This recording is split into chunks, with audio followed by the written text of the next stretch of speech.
Boom,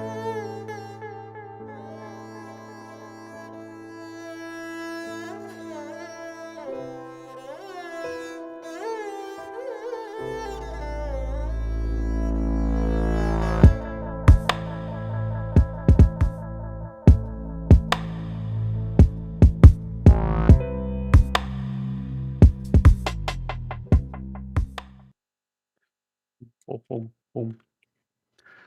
What's up, people? Oh my God. I feel like I've been off the planet for a while. I feel like I haven't seen you in a month, I know, like right? at least a month. Like so much has happened.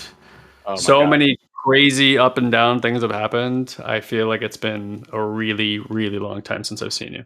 Yeah. Wha- What's up, Austin? A lot, Basil. All right, Yes, I everybody. feel the same way. It's been, oh my God, like the last 2 weeks have been such a ride, physically, emotionally, spiritually. So it feels so good to be back right now. My God, like just standing here and with you, and yeah, it feels awesome. On the opposite side of all that emotion and stuff, which we'll get to. Yeah, I feel like it's been a really intense period of time for a lot of people. Yeah. I can't ever tell it's because if I'm going through intensity, or you're just noticing intensity. It's like when you're late to the party and everyone's driving slow, or you're just noticing that everyone's driving slow because you're late to the party and you're trying to drive fast. I will Um, say though, the fact that we have clients that we work with on a regular basis, we get like a lot more data than most people do because like most people are just kind of in their own bubbles all the time. sure, We sure. actually have the ability to check in with others and go, are you experiencing this? Like, is this just, and we've definitely noticed that there's been stuff happening in the collective for sure. Absolutely. Yeah. Yeah, so I'm just going to open the floor for you to share. You know, the topic for everyone who's listening is we're kind of exploring this process of expansion and contraction, right? And just like how does that how does that reverberate in our lives and reflect really at what we see in nature? Nothing is always contracting, nothing is always expanding. And I'll just kind of like throw a log on the fire here, where it's like, the mind, when you're in an experience, makes it feel like that's going to go on forever and it's never going to change. And so we kind of want to explore that stuckness that we feel when we're in contraction, because expansion, of course, feels amazing and wonderful most of the time. Well, actually, no, expansion can be pretty scary too sometimes. Yeah. Um, and so just kind of like exploring, like, how do we view these points? How do we work with what's happening instead of working against it and against ourselves? And so Elon can kind of open it up with what's going on for him and what he's noticing, and we'll go from there. What's interesting as you're talking, I'm like, even in the macro with everything that's happening with COVID again right now, it's Mm-hmm. like it's all kind of in that same swirl that we're talking about because it's like the world contracted, right? And then everything started to kind of like open up and people were expanding and breathing, and now everyone's like, you can feel in the collective this weight that's coming back that was kind of what we were all feeling, I guess like March 2020. Yeah, um I'm also in Florida, which is now like it's just a whole other weird place. experience. But yeah, so it's interesting that's kind of like happening on a global scale also. But um, for those that don't know, my entire family moved from New York to Florida. We left New York the 23rd of June, so we got here I think like the 20, it was like the 27th, 28th or whatever. So we took a little road trip. Met some friends on the way down, and then we got to Boca that Wednesday night, whatever that was. And then Fanny and I are building a home in one of the communities out here. And so basically, we had to spend all day Saturday, all day Sunday, all day Monday, and all day Tuesday, basically picking every option, like where outlets are going to be on the walls and where Oh wow. TVs and where lights and what the tiles look like in this room and the floor in that room and the like what the size of the mirror, like literally every faucet, anything like where light switches are, what they control, like everything that you can think of, we Oh. had to figure out in 4 days. We built an entire house in 4 days. That's hilarious. Um, yeah, which it was an incredible experience. We had just redone our kitchen, which guy always laughs, like right before we actually started it right before COVID hit, in 2020, because that was it. Like we were going to stay in New York, and then guy said famous last words, and then not more than just a bit over a year later, and here we are. So I I think it was can 10 tell you that. months. Yeah, no, well, we finished the kitchen Memorial Day, and we moved out, a month after, like Oh, June. I meant from So, the moment that you told me that you're never going to move from New York, and I said famous oh, last words. yes, I think it was under a year. definitely under a year. Yeah. So in any event, we've definitely been going through a lot, and I can tell you that the month leading up to us leaving, and especially the 2 weeks prior to us leaving the house, were so incredibly emotionally draining. Mm. Um, Physically draining too, more so emotionally draining. And it was interesting. It's like, and I'm going to use this as a little bit of an analogy for what we're talking about, contraction expansion. So, like, the idea of moving to Florida is inside the world of expansion, right? Like, so we're expanding, we're blazing a new trail, like creating a new energy, et cetera. We lived in that house for 13 plus years, 13 and a half years.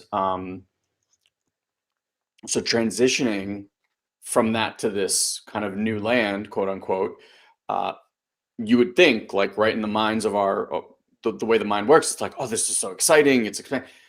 But inside of that expansion was this incredible, like, heartache and sadness of leaving everything that we've built for 13 and a half years. I mean, like, Fanny and I bought that house. We were kids. We were 26 and 27 years old.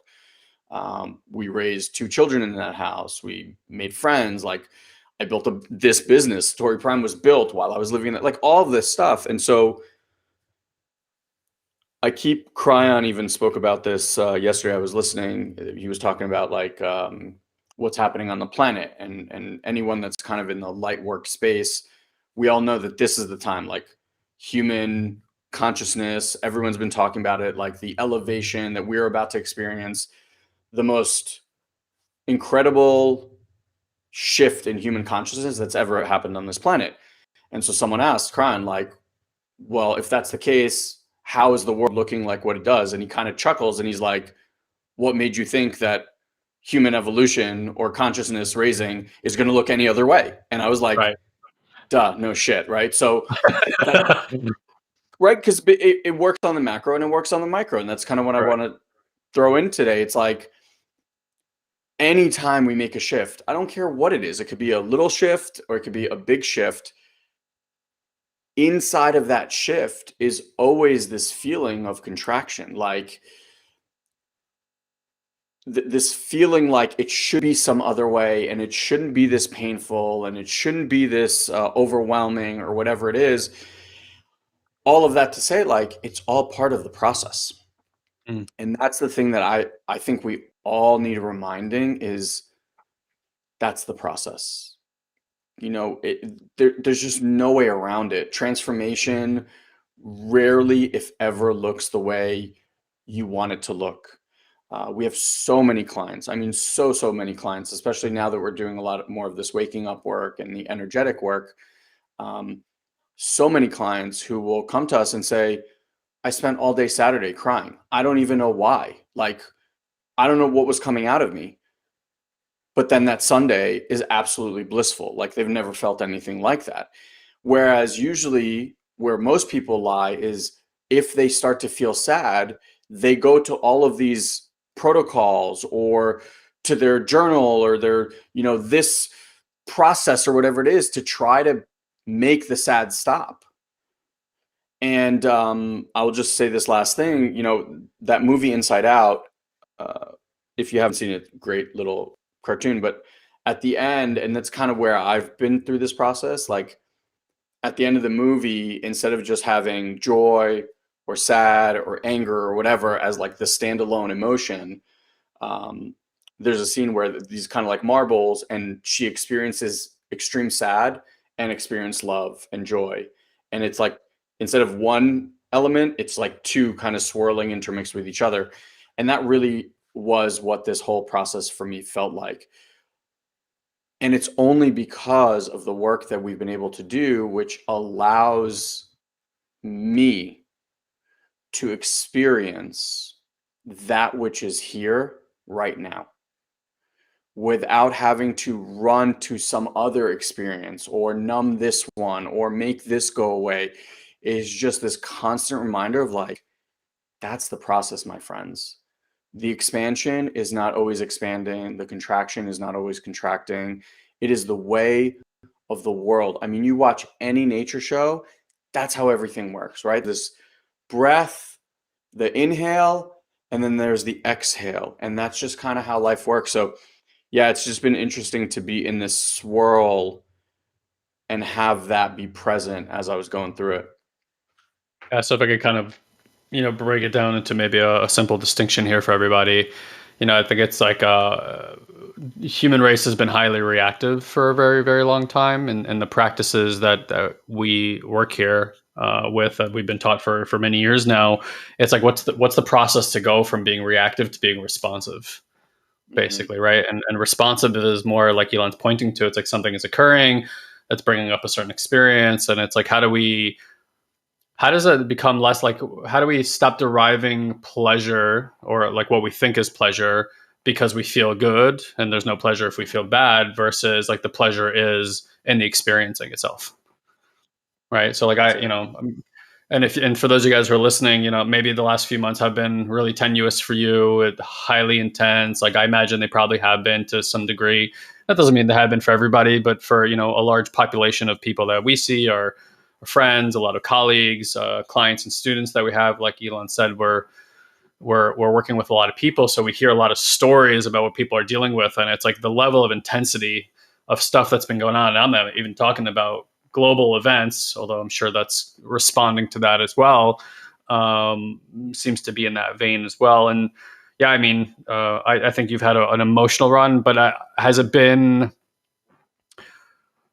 So it's interesting now, right? So like, now you're on the opposite side of it. You're starting to create what's new for you. What do like, this, for whatever reason, it's in my mind, that book, Art of Learning, Yes. where for those of you guys who have not read Art of Learning, it's a really good book. Amazing. And it's one of the youngest. I think actually now there's been a younger chess master, just as of like a few Really? weeks ago. Yeah, just as of a few weeks ago. But up Wow. until I think a few weeks ago, he was the youngest chess master in the world. And then when he stops being a chess master, he, or at least doesn't become professional anymore, he goes into the world of Tai Chi, if I remember correctly, right?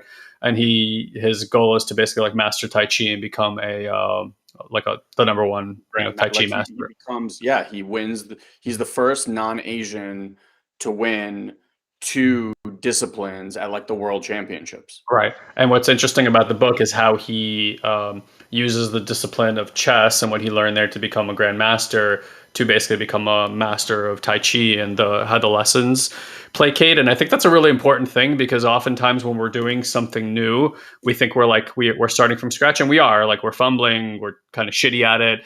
But as you like start becoming more of a practitioner of anything, you start noticing, oh, okay, this, I can like bring this, what I mastered over here, because mastery is its own field. Yeah. Mastery is this incredible process that like everybody goes through when you dedicate and focus your time on becoming the best at something. Like when you are like, I'm going to excel at this thing, the lessons for mastery are like the same across the board. I don't care if you're doing personal Yeah. development, math, or something else. So I bring all that in because it's like, are you finding that something is starting to inform, like, what, like, you're in such a different place in your life right now while all this is going on? You're not 20 something years old, you just passed over 40. Like, is there something like that in there that you're noticing? Yeah. Like, what's And new, again, what's new I don't about think it going has through to. this experience? Yeah. Yeah, I was gonna say I don't think it has to do with age. Uh, it really, like, I'm so grateful for the work that we've been doing specifically over the last 5 years. Yesterday, so right, like we're sitting down yesterday, and it was mid-February. we wrote the deposit check for the house, right? Which was, at that time, that was the largest check I'd ever written. And I Mm-hmm. remember being so scared. Like, I was writing the check, my hands were shaking. I was like, oh my God, what the fuck are we doing? Like, just so much, right? I signed the check yesterday, which was even bigger. And I was so calm. Like, there was excitement there, but there was none of that like jittery, oh my God, nervousness. And I was actually sitting there. I'm like, this is kind of surreal for me to be doing this. And I know this is like the largest thing we've ever done, biggest expense, like biggest change, biggest shift. What keeps informing me, and this is what you asked, it's like there's a state of groundedness that I have access to with such ease. And I'm just going to preface this that it's taken me 5 years to get to this level of access to this grounded state with ease. I Can you just started and someone was could you like, describe? Sorry, could you describe to people like what does that mean and what does that take to get to that state of groundedness? Because for a lot of people, they may like kind of sort of have an idea, but like even the idea of like a groundless ground for me in the beginning, I heard that I'm like, what is this mumbo jumbo you're speaking of? So like if somebody was just stepping in new and they're like, I was just sitting with one of our clients and she's more of a kind of lever pattern, so no, like really no ground in her system. So we literally just had this whole conversation with her. How would you take somebody who's never even thought about this idea of like grounding their body? And then I think, and just for people listening, in a scientific way, we would say you're learning to soothe your nervous system, right? So you're learning to live from a parasympathetic response instead of a hyperactive sympathetic response, which is where most people are. And so like what does that look like for somebody just stepping in? so I'm just going to say this first. It's the thing that every, Buddhist text talks about, any high spiritual text will talk to about. It is the indescribable, right? So I'm going to use words to try to describe it, but I really want to preface that like this is just my experience. It is not that thing. And one of the things that I have found very interesting is when you shoot for something from a description, you're like, oh, this is what I'm supposed to feel like. And then you go chase the thing that you think that you're supposed to feel, you're actually moving farther away from the thing. Ground, like this grounded state of being that I'm talking about, you just get to experience. But what I will say is, if you've ever sat on a beach somewhere, or if you're a mountain person, maybe you went hiking and you got to the top of the mountain, or if you're a skier, that feeling when you're like standing on top of the world, right? Backcountry, whatever it might be, whatever that thing is for you, right? Like there's a feeling that comes with it. It is this, it's like where silence has a sound. It's a place where you feel so at one and so at peace with everything that there's this calm in your system, like you're home. You don't want for anything. You're not striving for anything. You're not looking back. You're not looking forward. You're just so in this present moment, allowing for all the experiences that are, and they just arise in this moment. You don't get attached to any of them. And there's this feeling of safety. There's this feeling of being held for me, like literally, like this might sound crazy to some of you, but like God literally like holding me in this moment where I know I'm supported, I know I'm held, I know I'm taken care of. And it's in that state that I am practicing to live from moment by moment by moment. Because what I've realized, and Guy says this all the time, it's like it is not about the action that you take. It is about the energy behind the action, right? And let's flip it the other way, right? Those people that are living in overwhelm, stress, anger, frustration, right? do you notice that when you live in that place, you keep creating more of that as a cycle? Like, in other words, if you're angry, your mind will keep finding things to be angry about. Like, it almost feels like you're creating situations to get triggered and angry about.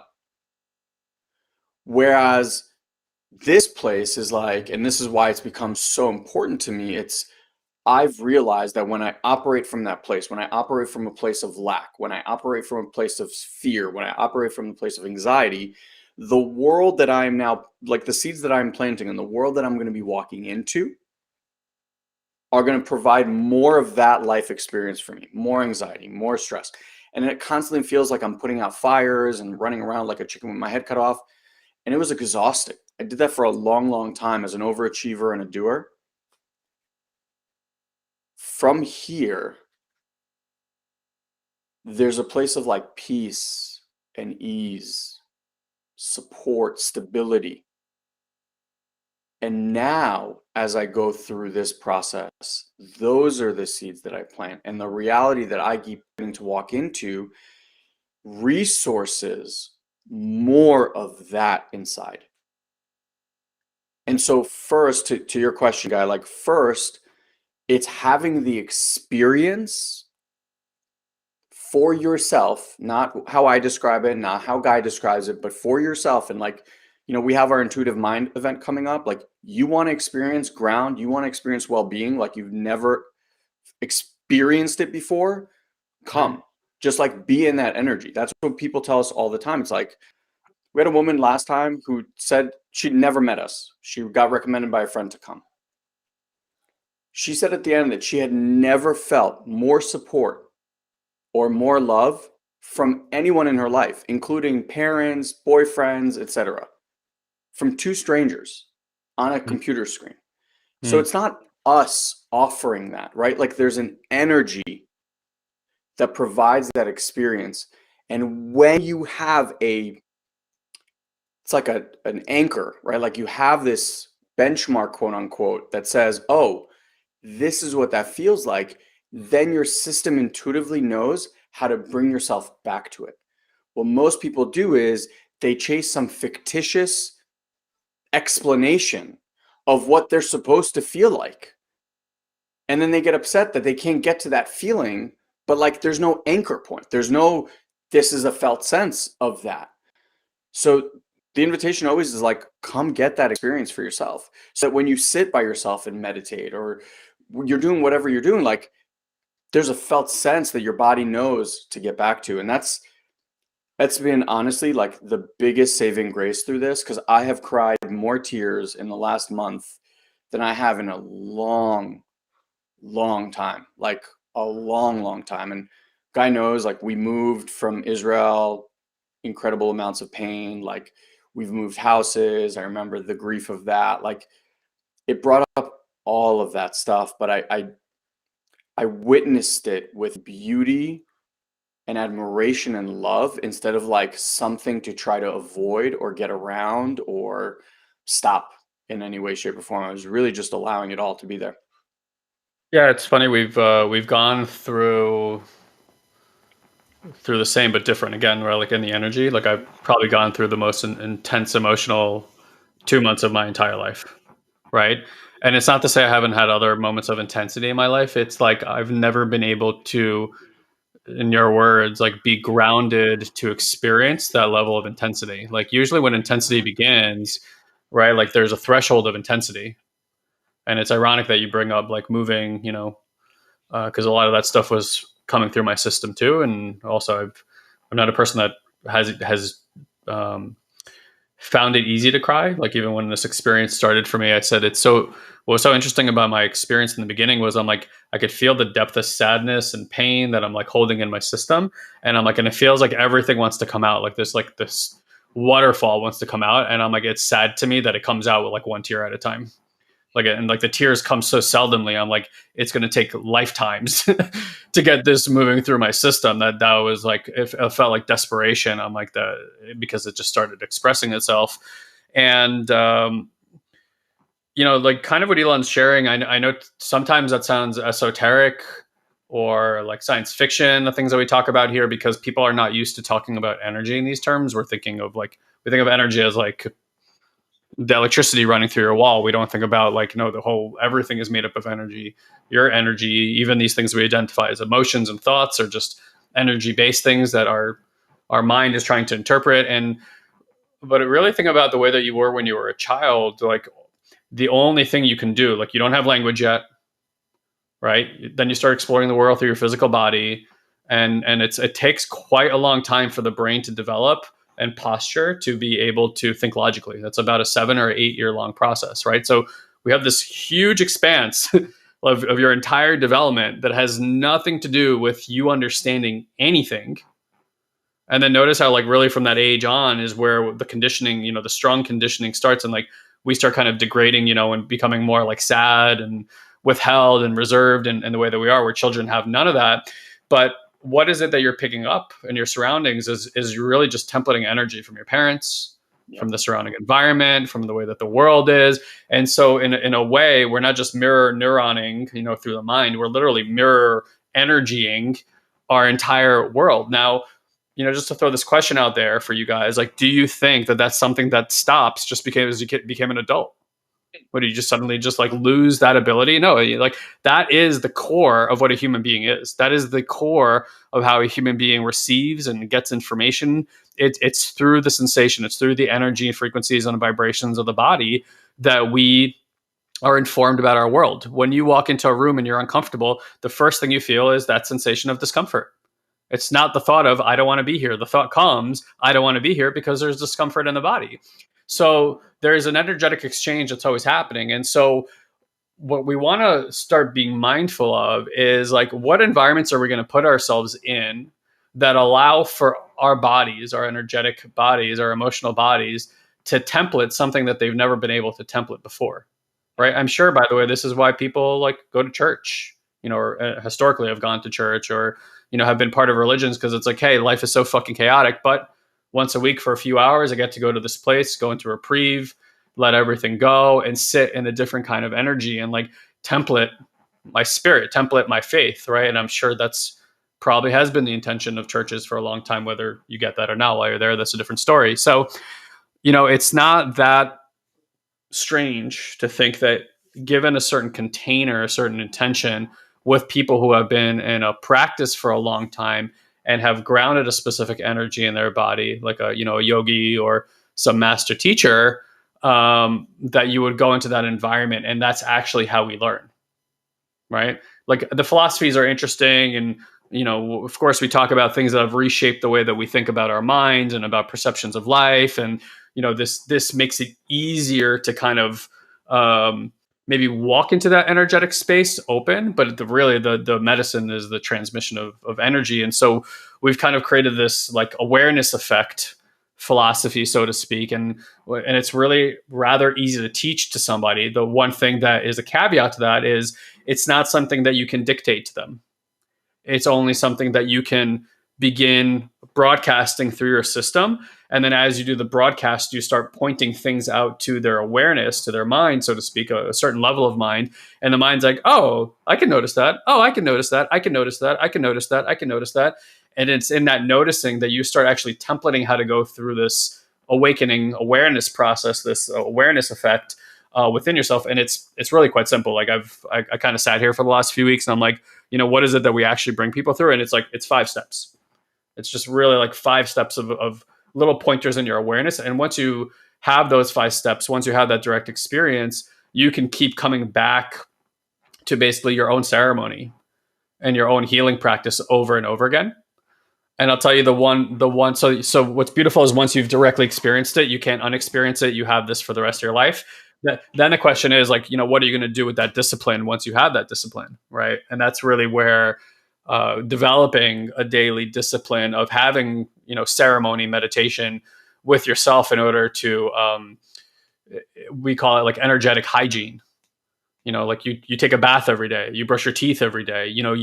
We're so focused on the physical world that we're really just focused on, hey, let's maintain the machine. But it's like, guys, there's a whole world underneath the skin that we can't see, and that's a world of energetics. That's the world of emotions. That's the world of sensations. That's the world of cell and all these other things, structures. Of course, there's physical structures as well. But it's like, if you're just maintaining the physical and you're missing that this isn't even physical, it's just our five senses create the illusion of physicality. This is just energy in here, and you're not doing those energetic hygiene processes. Of course, you're taking on everything that's happening in the world and you're carrying it around, and it's never moving out of your system. And so the weight, this quote unquote weight of the world, you start dragging it around with you, and it becomes a surreal experience of like, why do I feel so shitty? It's like, well, what if you didn't shower for 35 years? What if you never brush your teeth for 35 years? Like, you're going to smell like ass. Like, your teeth are going to fucking rot. And for most people, that is what's happening in the energetic body. It's you're rotting at the essence, at the core of who you are. And it's not anybody's fault. Like, we just have not been taught. We just have not been taught. How can you can't blame yourself for something that you never experienced yourself or know that is even available. So, again, the invitation here is like, you want to come, you get to choose if you want to start being in these kind of circles, and also realize that there's only so much healing an individual can do with themselves, right? There's really like 3 levels of healing. And so you can do like a healing that I do with myself, right? Like everyday meditation, everyday energetic hygiene practices, stuff like that. Those are great. However, humans are biologically developed through evolution for connection, right? Like, there's not a lot of people on the planet that are like, yep, I want to be alone forever. Like, most people are like looking for their person or persons, right? Like, depending on what your philosophy is on that. And we're also in community all the time. And so the trauma, and I'm using trauma as a loose term because to me, trauma just means at any point where a child felt unsafe, basically, right? Like where you feel unsafe. I say child because what makes you feel unsafe as an adult is what made you feel unsafe as a child.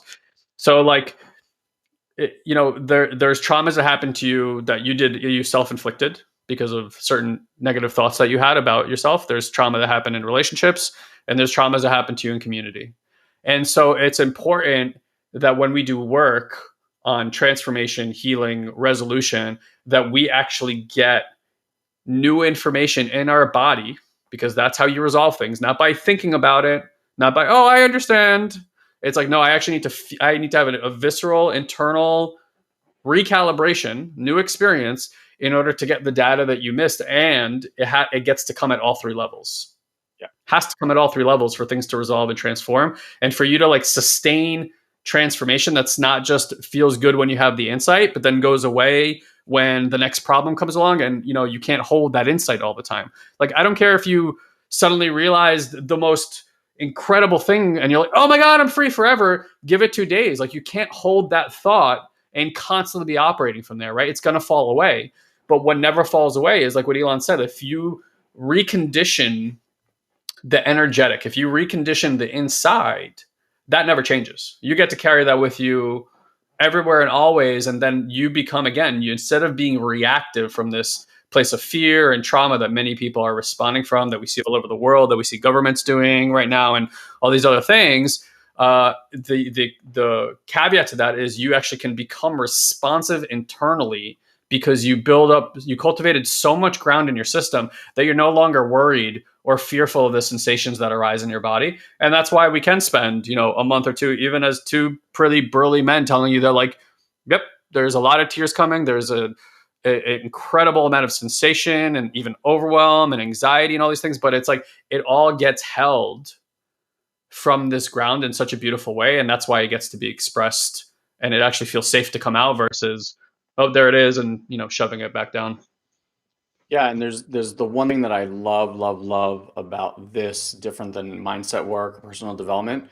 I found that all that other stuff had diminishing, like the law of diminishing returns, right? Like, the more you did it, eventually you hit some snag, and like, it's just not as effective for that. Because again, like, even though we're expanding, contracting, in the general sense, like, you're expanding, you never contract back to where you started, right? Like if you pull a rubber band out real wide, it's not going back to what it was. It's going back to this. And so this process of like expansion and contraction, we're in essence always expanding, but inside of that process, there's expansion and contraction. And that's really important to understand. But like this work, that's why I love it. It's like the more I do it, the better the practices get, the richer the experience gets, the deeper this well of ground that I'm talking about and we're pointing to gets. It's like it's not like you have this one experience and then you're chasing the dragon for the rest of the time. It's like your first experience is not in a millimeter of what this process is. And like the more I do it, the more every day I'm just in awe. Awe. And I wrote this in a post in the group, like the moments that take my breath away are the ones that there's a habitual reaction when something happens that you just know, like mom is going to say that thing, dad's going to say that thing, your partner's going to say that thing, your kids are going to say that thing, your boss is going to say that thing. And it's like you don't even need to be there for the reaction. It's just like blah, blah, blah, blah. And in the moments where that thing happens and you like wait, it's not like a conscious pausing. It's just you're like waiting for the whole wheel to kind of start to move, and it doesn't. There's no reaction. There's no need for the reaction. It takes your breath away because you're like, I know that for decades, this is exactly how I would have reacted. And it's not that I've mindseted my way or talked my way into not reacting and be like, breathe, Elon, take 10 breaths. Like, it's none of that. It's just nothing's there. And you're like, nothing? Like, no, you don't want to just yell or scream or kick or get upset or shut down or whatever.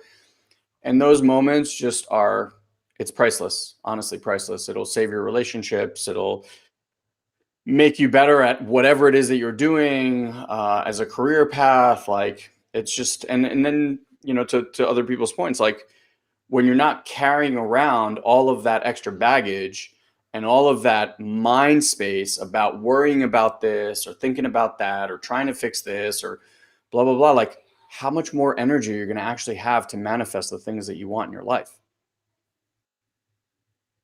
That's the exploration, at least for me. Yeah, no doubt. Cool. So I know we're coming up on time here. So guys, yeah, if this exploration for you is interesting and you want to come find out the kind of work that Elon and I are doing with people, I mean, it's, you know, we've just never seen bigger changes in people's lives. You can come and learn this awareness effect by going over to intuitivemind.live. So we can learn more about the event. It has the dates. You can buy your ticket there. And it also has the testimonials on the bottom. And I really urge you to watch the testimonials. I mean, they're freaking amazing. Honestly, they're heartwarming, but you're going to just like get the essence of this experience for people. This is so radically different than how most people have experienced life. It shocks them. And I mean, in the best way. So, you know, if you watch the testimonials, you take the time to do that. That's what I really want to bring your attention to is like, they're in a state of awe. And the beautiful part is this is not something that you worry about that you're going to lose. It's not something you have to maintain. It's not something you have to like keep top of mind. It's not a habit. Like you can cultivate more safety and more well-being in your system, more ground in your system, like Elon said, by practicing. But you're going to see there's like a natural tendency to want to. Like this is our innate, it calls you. You're like, wow, okay, like I can really get well every single day by just doing these 5 simple steps over and over and over again. And it doesn't take a lot of time and it's not hard to do. It's very, very simple. All right, friends, we love you very much. Thank you for being here and listening. We value your attention and your awareness. We'll see you next time. Bye, everybody.